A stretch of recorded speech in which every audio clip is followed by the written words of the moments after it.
this video, yeah, it's gonna be a good one. It's gonna be a good one. Ooh boy. I don't know why I just did that, but now you guys know I do voices. I know what you guys are thinking, why did he do that voice? I don't know, you know?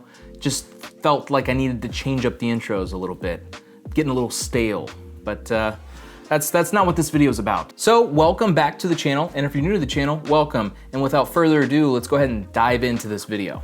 So, what to look for before you take the shot? There are many factors that go into what you need to look for before you take the shot. If you're out doing photos using natural light, first thing right off the bat, what is the light doing to your subject, to what you're shooting?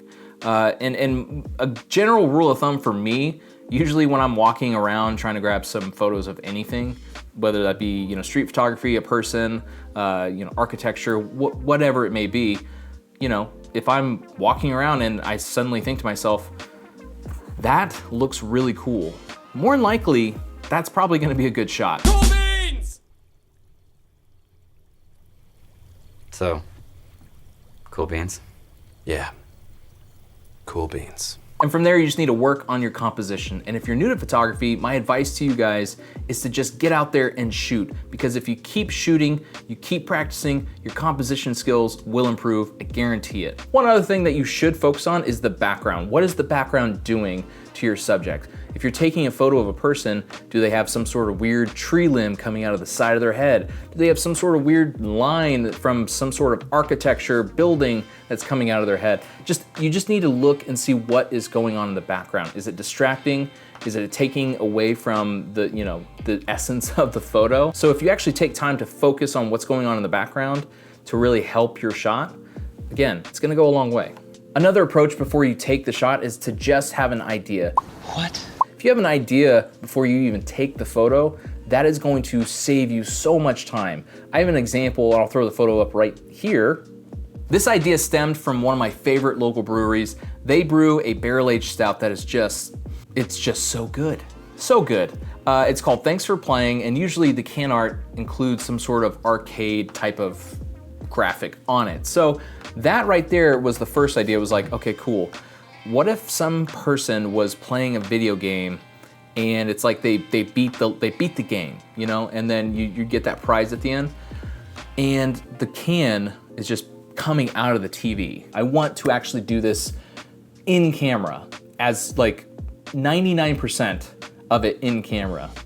And so it took a lot of time, a lot of thinking, but I want to say I had the idea for probably about a year. And then sure enough, coming up, they were releasing that beer and they're like, we love that idea. Do you wanna do it? Oh yeah, I wanted to do it. What have I subjected myself to? What have I become? First was like finding this retro TV. Pretty easy, actually, very easy. Found it at, I believe, like an estate sale. And I thought the next part was gonna be super, super easy. And that was just taking the back off and taking all the innards out, because it's just all one giant piece of junk, you know, like it's all connected.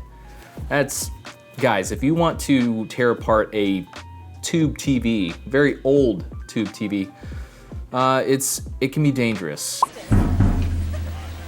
I also like to live dangerously. There's a little thing called mercury in these old TVs. Yeah, I didn't know that was still a thing. But so I actually paid money to have the innards just gutted. Not a lot, but I'm already out money on this project, this idea. But that's how passionate I was about this idea. So you get the innards out, and then you just have a hollowed tube TV. So the idea for static, I thought to myself, tinfoil. I will just tape and glue a bunch of tinfoil all around inside that TV. So I took a couple MC lights, put them in the tube TV, make that light bounce around, make it look like it's static TV. And then the next thing was to have an empty can with the label.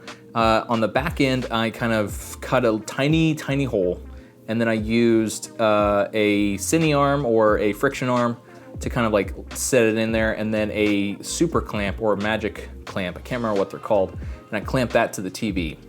And I'll be sure to throw up the before edited photo. So you guys can kind of see what the photo looked like before and then after. And from there, I borrowed an NES from a family member to tie the image all together, because this person's gotta be playing a game. They gotta look like they just won. And then, how did I take the photo? Did I have someone take the photo for me? No, I did not. I did this all by myself in my garage and used the Canon app. And the gear I used was the Canon R5 with the Canon 16-35 f2.8. I was wrong. I did not use the Canon 16-35 f2.8. I used the Nifty 50. That's right, the Nifty 50, 1.8. But I shot it at f3.2. But yeah, figured I'd just jump back in here to admit I was wrong. You know? Now, just let's get back to the video. Hey, you just gotta choose your battles. Whew. These voices, man. And then on lighting, I used my 300D with my aperture light dome on a boom arm, just right above, lighting everything that way. And then I had my 120D right behind the TV, shooting through. In the before photo, I'll show it, I'll throw it up here. You can kind of see this area right here where I left a tiny little hole, because I was trying to, you know, I hazed the place out and I wanted to try and create like a beam coming out of the TV. Well, that didn't really work out as well as I thought. And I think it's because that, obviously that hole is just way too tiny. I need to have a bigger hole. Gotta be a better way to say that. Words. When that idea is just so clear in your mind, you gotta scratch it. You really gotta go for it. And I'm so glad I did, because I think this photo turned out awesome. Awesome. Yes! And again, advice for you guys, if you have that idea, seriously, go for it. Do everything you can to make that idea come to life. And again, you just have to slow down, think about your idea, think about your composition, even doodle something out that's where you're like, I think I want it to be here and maybe this over there, and just have that idea going in beforehand. It's gonna save you time, you know, with the shot. And a lot of times, you won't even have to do a lot of post-processing, because you just got it all in camera because your idea was just so fleshed out. You know, and I have a ton more ideas and situations that I could just talk about, you know? This video would end up being like 40, 50 minutes long. I'm not gonna do that to you guys. I feel like it's already long as it is. But if you guys want to follow me on Instagram, I'll have the handle down in my description here below.